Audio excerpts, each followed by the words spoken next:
গণহত্যার বিচার না করে যারা নির্বাচন চাচ্ছেন তাদের বিরুদ্ধে আবারও ছাত্র জনতা রুখে দাঁড়াবে বলে হুঁশিয়ারি দিয়েছেন জাতীয় নাগরিক পার্টি এনসিপির উত্তরাঞ্চলের মুখ্য সমন্বয়ক সার্জিস আলম। বিকালে রাজধানীর উত্তরা বিএনএস সেন্টারের সামনে আওয়ামী লীগ নিষিদ্ধ সহ কয়েকটি দাবিতে বিক্ষোভ মিছিল পূর্ব এক সমাবেশে এই হুঁশিয়ারি দেন তিনি। সার্জিস আলম বলেন, এখন যারা নব্য স্বৈরাচার হবার স্বপ্ন দেখছে তাদের আশকারাতে নিহতদের রক্তের উপর দিয়ে আওয়ামী লীগ মিছিল করার সাহস পেয়েছে। ভারতের প্রেসক্রিপশনে চলা কোনো রাজনৈতিক দলের এদেশে রাজনীতি করার অধিকার নেই বলেও মন্তব্য করেন তিনি। শেখ হাসিনার বিচার না হওয়া পর্যন্ত কিভাবে অনেকে নির্বাচনের চিন্তা করছেন এমন প্রশ্ন রাখেন সার্জিস আলম।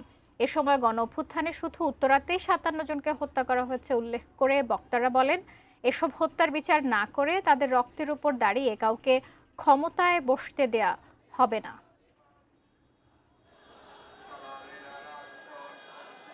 ২৪-এর অভ্যুত্থানের ওই রক্তের উপরে লেখা ওই খুনি হাসিনার যে খুনি, সেই খুনির বিচার হওয়া পর্যন্ত এই বাংলাদেশে কিভাবে আমরা নির্বাচনের কথা বলতে পারি?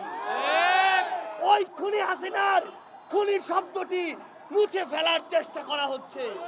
তার মানে এই বাংলাদেশে ওই হাসিনার দোসররা আবার ফিরে আসার চেষ্টা করছে।